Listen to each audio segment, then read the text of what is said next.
అంబేద్కర్ కోనసీమ జిల్లా ఐనవిల్లి మండలం ఐనవిల్లి లంక గ్రామానికి చెందిన దుర్గాప్రసాద్ అనే యువకుడి దగ్గర అదే గ్రామానికి చెందిన తెలుగు యువత ఉపాధ్యక్షులు పులిదిండి ఆనంద్ శానిటేషన్ విభాగంలో ఉద్యోగం ఇప్పిస్తానని బాధితుడి నుంచి 2,50,000 రూపాయలు వసూలు చేసి జాబ్ కోసం ఆనంద్ని కోరగా ఫేక్ లెటర్ సృష్టించి మండల పరిధిలో ఎక్కడ చెత్త కనపడినా ఫోటో తీసి వాట్సాప్ లో పెట్టాలని చెప్పగా దీనిపై అనుమానం వచ్చి నా డబ్బులు నాకు ఇవ్వమని అడగడంతో ఇవ్వకుండా కాలయాపన చేస్తున్న ఆనంద్పై కోనసీమ కలెక్టరేట్ లో గ్రీవెన్స్ సెల్ కు ఫిర్యాదు చేశాడు బాధితుడు. మాది డాక్టర్ బిఆర్ అంబేద్కర్ కోనసీమ జిల్లా పి గన్నవరం నియోజకవర్గం ఐనవిల్లి మండలం. మాది ఐనవిల్లి అంక గ్రామం. ఐనవిల్లి మండల తెలుగు యువత ఉపాధ్యక్షులు పులిదిండి ఆనందరావు గారు నాకు కొద్ది రోజుల క్రితం ఉద్యోగం ఏంటనే రీతిలో 1,50,000 ఒక ఆడవాడు ఫోన్పేకి 50,000 3 సార్లు 3,50,000 కింద ఫోన్పే కొట్టడం అన్నది జరిగింది. నేను కూడా ఆయన మాట గౌరవించి ఫోన్పే అన్నది చేశాను. చేసిన తర్వాత ఒక 50,000 చేతి అప్పు కింద ఇచ్చుకున్నాడు.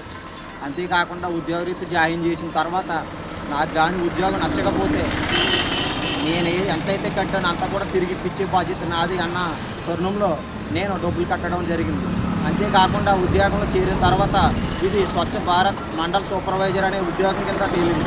అయితే ఈ మండల్ సూపర్వైజర్ కింద చేరిన తర్వాత ఏ పంచాయతీ దగ్గరికి వెళ్ళకూడదు, ఏ సెక్రటరీని కలకూడదు, నువ్వు పలానా సూపర్వైజర్ అని ఎవరికి చెప్పకూడదు అనే కొన్ని కండిషన్ల తర్వాత పెట్టడంతో నాకు అనుమానం వచ్చి దీన్ని ఇప్పుడే కంటి చూపుతో నిదానించుకొని ఎంక్వైరీ చేసిన తర్వాత దీని నిదానాలు ఏంటో తెలుసుకున్న తర్వాత ముందు తీసుకెళ్తే బాగుంటుందని నేను ఎంక్వైరీ చేయగా ఇది ఫేక్ అని తేలిన తర్వాత డబ్బులు ఇప్పించండి నాకు ఇది నచ్చలేదనేసి మండల ఉపాధ్యక్షులు పులిదిండి ఆనంద్ గారిని నేను కలగా ఆయన రేపు ఇప్పిస్తాను ఎల్లుండి ఇప్పిస్తానని 40-45 రోజులు గడపగా చివరికి నువ్వు ఏం చేసుకుంటావు చేసుకో, నాకు పని లేదు, నీ కర్మ నీది, నాకు పని లేదు అన్నట్టుగా ఇలా ఆయన చేతులు దులిపేసుకున్నాడు.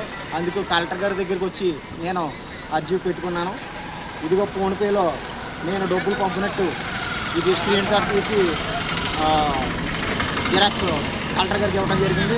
పక్కా ప్రూఫ్లతో నేను ఏదైతే మోసపోయానో నా విధంగా ఎవరు కూడా మోసపోకుండా ఉండాలని కోరుకుంటూ కలెక్టర్ గారికి అర్జీ పెట్టుకోవడం జరిగింది. చాలా